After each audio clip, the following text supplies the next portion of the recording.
Hello प्यारे बच्चों, Euler's institute के ऑनलाइन क्लास में एक बार फिर से आप सभी का स्वागत है। प्यारे बच्चों, आज हम आपको पढ़ाने वाले हैं केमिस्ट्री, यानी केमिस्ट्री का लेक्चर नंबर 1 हम लोग पढ़ चुके हैं। Lecture number 1। इस लेक्चर नंबर में हम लोग लास्ट टॉपिक जो पढ़े थे वो था हमारा संतुलित रासायनिक समीकरण, संतुलित रासायनिक समीकरण यानी बैलेंस केमिकल रिएक्शन। हम लोग इसमें पढ़े थे असंतुलित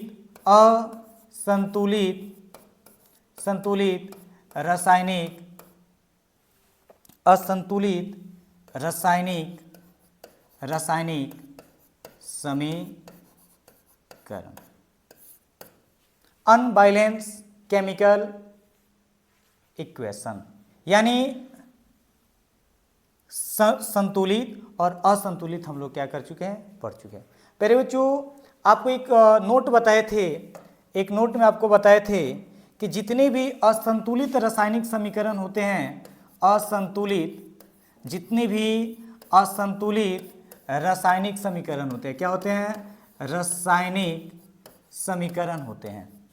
जितने भी असंतुलित रासायनिक समीकरण होते हैं इन्हें संतुलित करने की आवश्यकता होती है। क्यों होती है? तो आपको बताए थे नोट में कि द्रव्यमान संरक्षण के नियम के अनुसार जो आपका अभिकारक होते हैं, क्या होते हैं, अभिकारक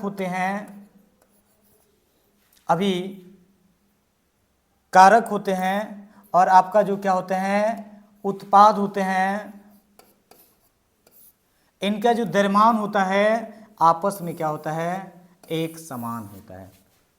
द्रव्यमान संरक्षण के नियम के अनुसार अभिकारक और उत्पाद यानी रिएक्टेंट एंड प्रोडक्ट के जो द्रव्यमान होते हैं वो दोनों के क्या होते हैं, समान होते हैं। इसीलिए हम लोग क्या करते हैं, असंतुलित रासायनिक समीकरण को संतुलित करते हैं ताकि अभिकारक और उत्पाद में एटमों की जो संख्या है वो बराबर हो जाए, और जब एटमों की संख्या बराबर हो जाएंगे तो उनके द्रव्यमान भी बराबर हो जाएंगे। तो आज हम लोग असंतुलित रासायनिक समीकरण को संतुलित करना सीखेंगे। आइए, तो असंतुलित रासायनिक समीकरण को संतुलित करने की कुछ विधियां होती है। ध्यान दीजिएगा, हेडिंग डाल सकते हैं विधि। किसकी विधि? तो असंतुलित रासायनिक समीकरण को संतुलित करने की विधि। किसकी विधि? तो लिख सकते हैं असंतुलित रासायनिक समीकरण को, असंतुलित रासायनिक समीकरण को संतुलित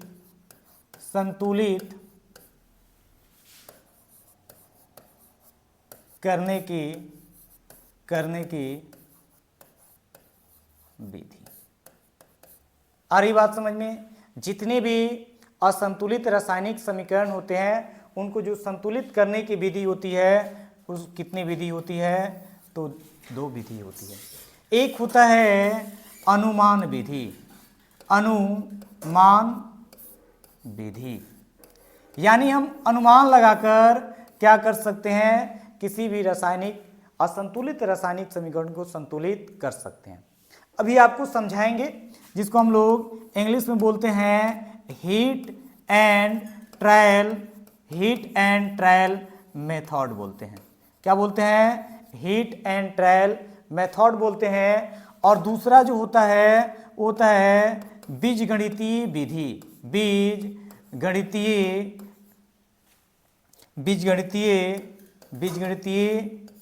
विधि, जिसको हम लोग इंग्लिश में बोलते हैं अलजेब्रिकल मेथड बोलते हैं। यानी जितने भी असंतुलित रासायनिक समीकरण होते हैं प्यारे बच्चों, उन्हें हम कितने विधियों से? 2 विधियों से, अनुमान विधि से और बीजगणितीय विधि से क्या कर सकते हैं, संतुलित कर सकते हैं। अगर प्यारे बच्चों एग्जाम में अगर ये प्रश्न 1 अंक में आए तो ये आपसे नहीं कहेगा कि आप अनुमान विधि से कीजिए या बीजगणितीय विधि से कीजिए, आपको जैसे आसान लगे आप वहां पे क्या कर सकते हैं, इसको संतुलित कर सकते हैं। और अक्सर एग्जाम में ये क्वेश्चन आपके 2 मार्क्स में भी पूछे जाते हैं और 1 मार्क्स में भी पूछे जाते हैं। आ रही बात समझ में? तो वहां पे आपको अगर आपको अनुमान विधि समझ में आ रहा है तो आप अनुमान विधि से क्या कर सकते हैं, इसको संतुलित कर सकते हैं, कोई दिक्कत नहीं है। ठीक है, तो आइए इसको दोनों विधि को हम एक एक करके समझते हैं, ठीक है ना, कि कैसे अनुमान विधि से किसी असंतुलित रासायनिक समीकरण को संतुलित किया जाता है। आइए आगे बढ़ते हैं। ध्यान दीजिएगा, कुछ बातें आप लोगों को क्या रखना है, याद रखना है। सबसे पहला काम जो हमारा होगा, ध्यान दीजिएगा, कोई भी असंतुलित रासायनिक समीकरण होगा तो उसके अभिकारक और क्या, अभिकारक और आपको उसके उत्पाद पे क्या करना है, उत्पाद। अभिकारक और उत्पाद में जो भी एटम है उसको अच्छी तरीके से क्या कर लेना है, देख लेना है। और जो एटम, ध्यान दीजिएगा, जो एटम यानी जो परमाणु संतुलित नहीं होगा, यानी अभिकारक और उत्पाद में एटमों की संख्या, ठीक है ना, जैसे मान लो ऐसे H2 प्लस O2 हमने लिख दिया और इधर ये प्रोडक्ट बनाएगा H2O, तो हम क्या करेंगे, पहले अभिकारक और उत्पाद में, ठीक है ना, जो भी एटम अभिकारक में होगा वही क्या होगा, आपका उत्पाद में होगा। तो इसमें हम पहले देखेंगे कि कौन कौन से एटम क्या है, मौजूद है। और देखने के बाद से हम क्या करेंगे, जैसे मान लीजिए इसमें हाइड्रोजन है और इसमें क्या है, ऑक्सीजन है, तो दोनों तरफ देखेंगे कि हाइड्रोजन की संख्या LHS में कितना है और हाइड्रोजन की संख्या RHS में कितना है। तो यहाँ पे देखेंगे तो हाइड्रोजन की संख्या 2 है, इधर भी हाइड्रोजन की संख्या 2 है, यानी ये दोनों क्या है, संतुलित है। आ रही बात समझ में? अब देखेंगे ऑक्सीजन की संख्या अभिकारक में, या इसको LHS बोल सकते हैं और इसको क्या बोल सकते हैं, RHS बोल सकते हैं। अभिकारक को LHS और उत्पाद को RHS। तो LHS में, ठीक है ना, जैसे आपका एक एटम है ऑक्सीजन, तो देख रहे इसकी संख्या यहाँ O2 लिखा है 2 है और यहाँ पे इसकी संख्या क्या है, 1 है, यानी ये क्या है जी, संतुलित नहीं है। तो सबसे पहले हम उन एटमों को संतुलित करते हैं, ठीक है ना, जो संतुलित नहीं होते हैं, यानी उनकी नंबर क्या होती है, आपस में बराबर नहीं होती है, LHS और RHS में। अब कभी कभी क्या होता है कि इसके नंबर को बराबर करने के चक्कर में दूसरे एटम के जो क्या होते हैं, संख्या होती है, वो गड़बड़ हो जाती है। तो पुनः हम क्या करेंगे, उस दूसरे एटम को भी क्या करेंगे, संतुलित करेंगे। हो सकता है कि मेरी कही हुई बात आपको समझ में नहीं आ रहा हो, तो आइए इसके लिए हम क्या करते हैं, एग्जाम्पल लेते हैं, तब समझते हैं। ठीक है, तो यहां पे हेडिंग डाल सकते हैं, असंतुलित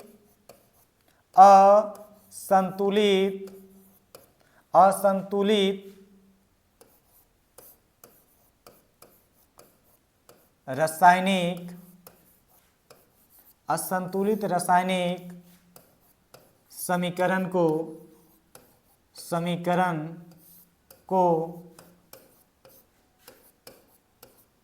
संतुलित करना। हेडिंग आप डाल सकते हैं, असंतुलित रासायनिक समीकरण को संतुलित करना। पहले हम लोग पढ़ेंगे क्या, अनुमान विधि। क्या पढ़ेंगे, अनुमान विधि। ठीक है, अनुमान विधि। कौन सा विधि प्यारे बच्चों, अनुमान विधि। दोनों हम लोग एक ही साथ करेंगे। इसको बोलते हैं हीट, क्या बोलते हैं, हीट एंड ट्रायल मेथड। क्या बोलेंगे, हीट एंड ट्रायल मेथड बोलेंगे। अब हीट एंड ट्रायल मेथड में क्या होता है, जैसे हमने ले लिया Cl2, ठीक है, हमने ले लिया Cl2 प्लस हमने ले लिया क्या, H2। अब हम जानते हैं Cl2 H2 आपस में क्रिया करके क्या बनाते हैं, तो ये बनाते हैं HCl बनाते हैं। तो सबसे पहला काम क्या होगा हमारा, हम देखेंगे कि अभिकारक और उत्पाद में जो भी एटम है, जैसे इधर क्लोरीन है और इधर क्या है, हाइड्रोजन है, इधर भी हाइड्रोजन है और क्या है, क्लोरीन है। तो क्या इनके जो नंबर्स हैं वो आपस में बराबर है कि नहीं है। तो इधर देख रहे हैं क्लोरीन की 2 संख्या है, इधर क्लोरीन की 1 संख्या है। इधर देख रहे हैं हाइड्रोजन की 2 संख्या है, इधर क्या है आपकी सॉरी हाइड्रोजन की 1 संख्या है, इधर 2 है, ये भी असंतुलित है। क्लोरीन की संख्या 2 है और इधर क्लोरीन की संख्या 1 है, यानी दोनों तरफ एटम की जो नंबर है वो बराबर नहीं है, यानी ये जो समीकरण होगा ये आपका क्या होगा, असंतुलित होगा, यानी अनबैलेंस होगा। अब इसको हमें क्या करना है, बैलेंस करना है, ध्यान दीजिएगा। अब हमें इसको बैलेंस करना है, किस विधि से करना है, तो हीट एंड ट्रायल मेथड से करना है। किस मेथड से करना है, हीट एंड ट्रायल मेथड। पुनः हम क्या करेंगे, इसी इक्वेशन को एक बार लिखेंगे, Cl2 प्लस H2 और इधर लिखेंगे HCl, और अपना दिमाग लगाएंगे, अनुमान लगाएंगे कि हम यहाँ पे ध्यान दीजिएगा H इधर के किस अंक से गुणा कर दें ताकि H की भी संख्या 2 हो जाए। चूंकि इधर H 2 है और क्लोरीन भी 2 है, तो हम यहाँ पे देखिएगा क्या कर देंगे, इधर 2 से क्या कर देंगे गुणा। 2 से N2 करने का अर्थ है कि यहाँ हाइड्रोजन भी 2 हो गया, क्लोरीन भी 2 हो गया। तो देख सकते हैं LHS में और RHS में जो भी एटम है इनके नंबर्स आपस में क्या हो गए, बराबर हो गए। अब ये समीकरण क्या कहलाएगा, संतुलित कहलाएगा। आ रही बात समझ में। चलिए और एग्जाम्पल लेते हैं, ठीक है ना, और समझ में आएगा। ध्यान दीजिएगा, एक एग्जाम्पल है H2 plus O2। H2 plus O2, तो हम जानते हैं H2 प्लस O2 मिलकर बनाते हैं H2O। Hydrogen gas oxygen gas आपस में विक्रिया करके क्या बनाते हैं, जल का निर्माण करते हैं। हम क्या देख रहे हैं, ये जो समीकरण है असंतुलित है। क्या है प्यारे बच्चों, असंतुलित है। क्यों असंतुलित है, तो आप खुद देख सकते हो, क्या कर सकते हो, देख सकते हो हाइड्रोजन की संख्या 2 है LHS में, RHS में 2 है, ये तो ठीक है। लेकिन हम क्या देख रहे हैं, ऑक्सीजन की संख्या जो है इधर 2 है, लेकिन इधर क्या है, 1 है। अगर इधर भी 2 होता तो हम कहते कि संतुलित है, लेकिन नहीं है। अब हम इसको संतुलित करेंगे तो ध्यान दीजिए, लिखेंगे H2 प्लस क्या लिखेंगे, O2 और इधर लिखेंगे H2O, ज्यों का त्यों लिखेंगे, ठीक है ना। अब यहाँ पे आप सोचिए कि यहाँ कौन से अंक से गुणा कर दे। पहला काम हमारा देखिए, ऑक्सीजन की जो नंबर है ये अनबैलेंस है, तो हम पहले ऑक्सीजन को क्या करेंगे, संतुलित करेंगे। और ऑक्सीजन को संतुलित करने के लिए यदि हम इधर 2 से N2 कर देते हैं तो देखिए ऑक्सीजन की संख्या क्या हो गया, 2 हो गया, यानी अब ऑक्सीजन क्या हो गया, संतुलित। यहाँ भी ऑक्सीजन 2, यहाँ भी ऑक्सीजन 2। लेकिन यहाँ 2 से N2 करने पे क्या हो रहा है, हाइड्रोजन की संख्या 4 हो रहा है और इधर क्या हो रहा है, हाइड्रोजन की संख्या 2। अभी हम बताए हैं कि कभी कभी किसी एक एटम को संतुलित करते हैं तो पता चलता है कि दूसरा एटम क्या हो गया, असंतुलित हो गया, अनबैलेंस हो गया, उसके जो एटम के नंबर है वो क्या हो गया, गड़बड़ हो गया। तो इस कंडीशन में देखिए हाइड्रोजन 4 हो गया, तो अगर यहाँ भी हम 2 से गुणा कर लें तो ये देख सकते हैं ये आपका क्या हो गया, बैलेंस हो गया, यानी यहाँ पे क्या कहेंगे, ये समीकरण क्या हो गया, संतुलित हो गया। आ रही बात समझ में। चलिए आगे बढ़ते हैं और एग्जाम्पल लेते हैं और समझते हैं, ठीक है। चलिए एक एग्जाम्पल लेते हैं Mg plus O2। Mg plus O2 ये आपस में विक्रिया करके बनाते हैं MgO, मैग्नीशियम ऑक्साइड। देख रहे हैं कि मैग्नीशियम के इधर एक एटम है, इधर भी मैग्नीशियम के एक ही एटम है, लेकिन ऑक्सीजन की इधर एक एटम है और इधर ऑक्सीजन के कितने हैं, 2 एटम है। अब ध्यान दीजिएगा प्यारे बच्चों, इसको जब हम लोग देख रहे हैं कि ये क्या है, असंतुलित है। क्या है, असंतुलित है। क्या है, असंतुलित। तो आपको अपना माइंड लगाना है, ठीक है ना। और यहां पे लिख देंगे Mg प्लस O2, इधर लिखेंगे Mg CO। और अपने अनुमान से सोचिए, देखिए पहले हमको किसको संतुलित करना पड़ेगा, मैग्नीशियम को। तो यहाँ मैग्नीशियम एक है, मैग्नीशियम तो संतुलित है, या ऑक्सीजन 2 है, इधर 1 है, तो इसके अगर हम बगल में कितना से गुणा कर दें, 2 से गुणा कर दें प्यारे बच्चों, तो ये आपका ऑक्सीजन क्या हो जाएगा, 2 हो जाएगा इधर, यानी ऑक्सीजन संतुलित। अब क्या देख रहे हैं कि मैग्नीशियम 2 हो गया, इधर मैग्नीशियम क्या है, 1 है, तो अब इसे भी हम लोग क्या करेंगे, संतुलित करेंगे, और यहाँ पे क्या कर देंगे, 2 से गुणा कर देंगे, तो ये क्या हो जाएगा, संतुलित हो जाएगा। आ रही बात समझ में? तो कुछ इस तरीके से हम लोग क्या करते हैं, अनुमान विधि में समीकरण को संतुलित करते हैं। चलिए आगे बढ़ते हैं, ठीक है, और कुछ एग्जांपल ले लेते हैं। Na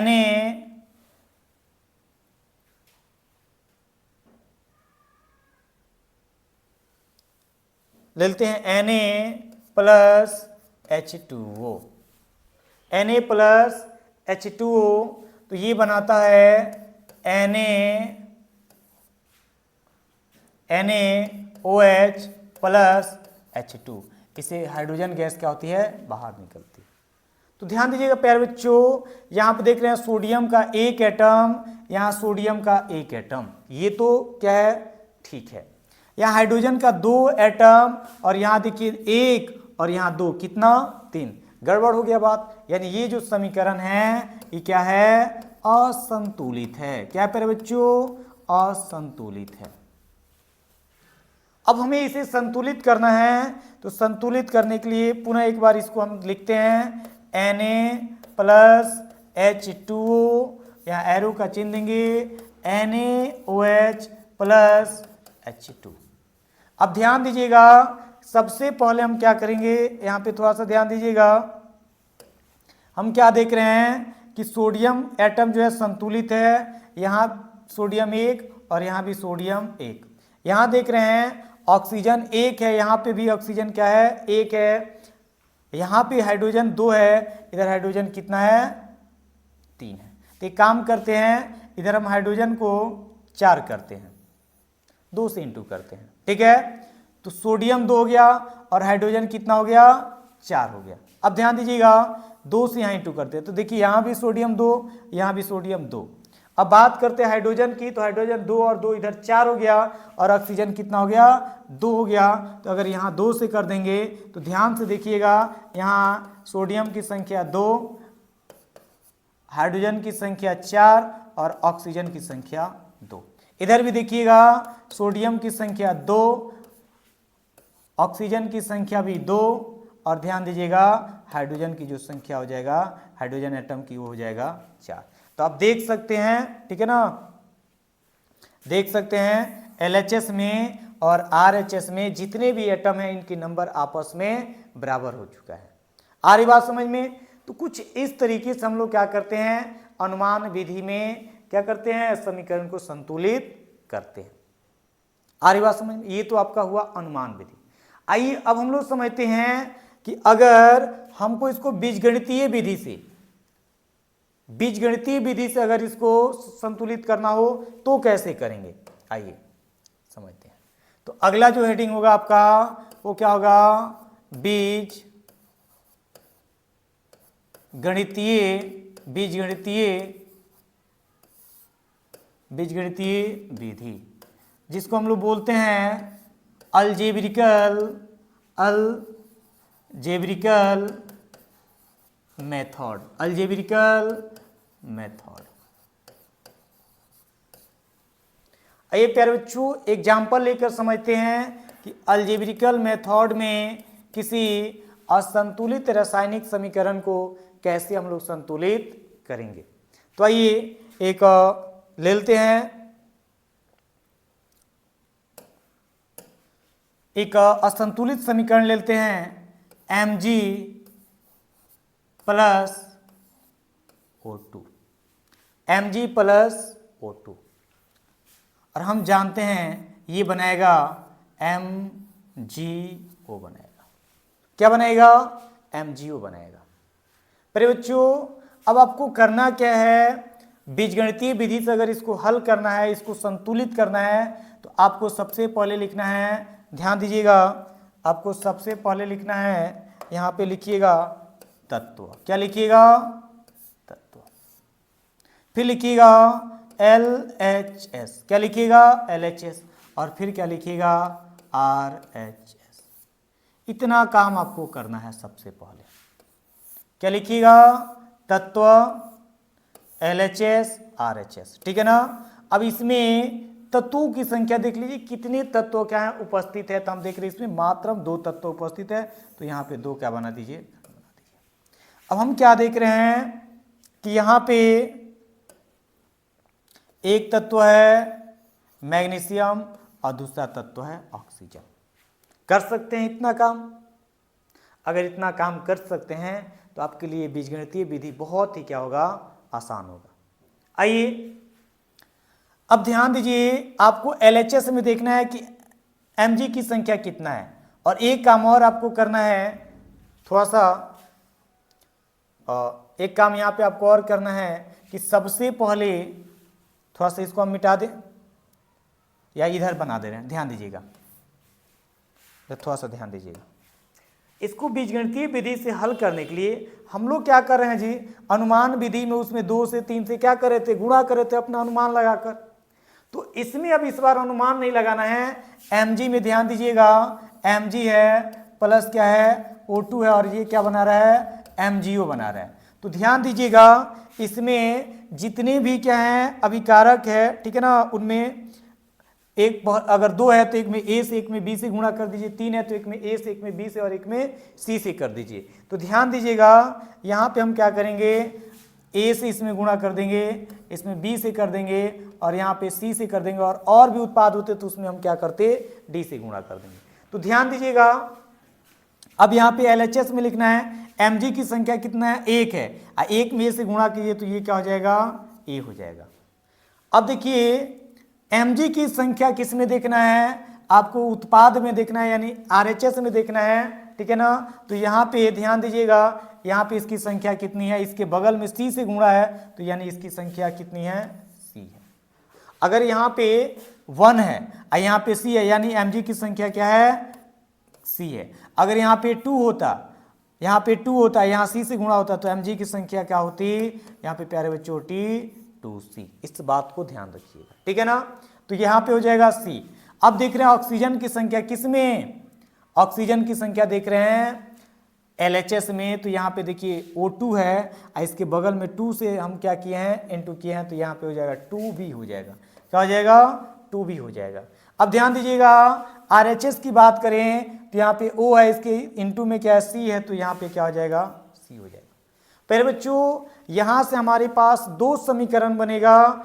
एक समीकरण हम लिखेंगे A बराबर C, यानी LHS और RHS में Mg क्या होना चाहिए, बराबर होना चाहिए, तो इसलिए लिख देंगे A बराबर C। समीकरण क्या लिखेंगे, 1, और यहाँ लिखेंगे 2B बराबर C। समीकरण क्या लिखेंगे पहले बच्चों, 2 लिखेंगे। आगे बढ़ते हैं, ध्यान दीजिएगा, इसमें आपको हमेशा मानना है कि माना A बराबर 1। क्या मानना है, हमेशा किसी भी समीकरण को आप संतुलित करना प्यारे बच्चों, तो उसमें A बराबर क्या मान लेना, 1। A बराबर 1 मानेंगे और ये वैल्यू कहाँ रखेंगे, समीकरण 1 में रखेंगे, तो कहेंगे A बराबर, ध्यान दीजिएगा, C क्या, समीकरण 1 से। A बराबर C समीकरण 1 से। इसमें हम किसका वैल्यू रखेंगे, A का वैल्यू रखेंगे कितना, 1, तो 1 बराबर C, यानी C बराबर क्या गया, 1। इसको हम घेर लेंगे, ठीक है। आ रही बात समझ में, आपको हमेशा A बराबर 1 मानना है, ठीक है ना। अब 1 मानने के बाद से आपको उसका वैल्यू किसी समीकरण में रखना है, तो हम यहाँ पे समीकरण नंबर क्या रखेंगे, 1 में रखेंगे, ठीक है ना। अब ध्यान दीजिएगा प्यारे बच्चों, हम दूसरा समीकरण लेंगे 2B बराबर C, समीकरण नंबर 2 से। तो समीकरण नंबर हम 2 में क्या देख रहे हैं कि हमारे पास C का वैल्यू है, तो 2B बराबर C का वैल्यू 1 है, तो रख देंगे 1। देखो यहाँ निकाले हैं, तो B बराबर हो जाएगा 1/2 हो जाएगा।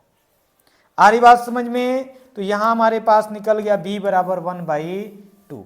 अब ध्यान दीजिएगा, हमारे पास ध्यान दीजिएगा, हमारे पास ए बराबर 1 है, बी बराबर 1/2 है और सी बराबर क्या है 1 है। अब ये सारे वैल्यू यहाँ पे हम रखेंगे तो ध्यान दीजिए हो जाएगा mg ए एम जी देखिए है समीकरण क्या A M G plus B O two आप बी ओ टू और ये क्या बना जा रहा है सी एम जी ओ बना रहा है। क्या बना रहा है सी एम जी ओ बना रहा है। तो यहाँ पे प्यारे बच्चों हम रखेंगे एक जगह पे 1 रखेंगे तो ये केवल क्या हो जाएगा एम जी हो जाएगा प्लस बी की जगह पे क्या रखेंगे 1/2 तो 1/2 क्या हो जाएगा O2 हो जाएगा और इधर क्या हो जाएगा 6 जगह पे 1 रखेंगे तो हो जाएगा MgO। हमेशा आपको याद रखना है कि जब भी कहीं पे 1/2 आए तो उसको हम कटाने के लिए क्या करेंगे, देखिए इस 2 को हमें हटाना है तो इस 2 को हटाने के लिए अगर इसमें हम 2 से गुणा कर देना तो 2 से 2 कट जाएगा। लेकिन ये काम हम LHS में भी करेंगे और RHS में भी करेंगे। तो LHS और RHS में करने के लिए थोड़ा सा ध्यान दीजिएगा।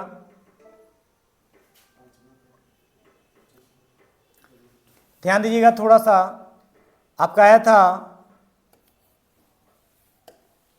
आपका Mg प्लस 1/2 O2 और इधर मिल रहा था MgO। ठीक है, तो यहां पे ध्यान दीजिएगा LHS कहेंगे दोनों तरफ, क्या दोनों तरफ 2 से क्या करने पर गुणा करने पर, या लिख सकते हैं LHS तथा RHS में 2 से गुणा करने पर। अब 2 से गुणा किए तो यहाँ भी करना पड़ेगा तो ध्यान दीजिए यहाँ से हो जाएगा 2mg, यहाँ गुणा कीजिएगा 2 से तो 2 से 2 कट जाएगा, ये केवल हो जाएगा O2 और इधर देख सकते हैं क्या हो जाएगा 2 से गुणा कीजिए तो 2mgO।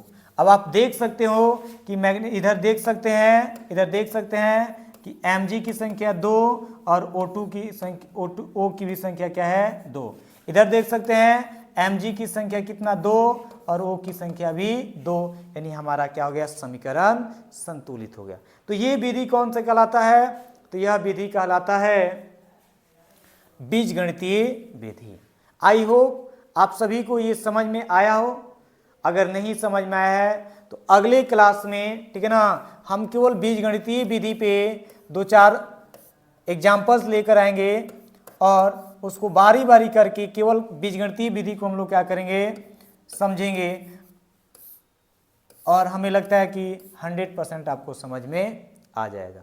तो आज के लिए इतना रहने देते हैं। इस वीडियो को 2-3 बार आप पीछे करके देखिए, इसको समझने का प्रयास कीजिए। अगर नहीं समझ में आ रहा है तो अगले क्लास में हम बहुत ही जल्द क्या करेंगे, केवल बीजगणितीय विधि पे 2-4 एग्जाम्पल लेकर आएंगे और उसको बीजगणितीय विधि से क्या करेंगे, आपको समझाते हुए उसको क्या करेंगे, संतुलित करेंगे। तो आज के लिए इतना रहने देते हैं।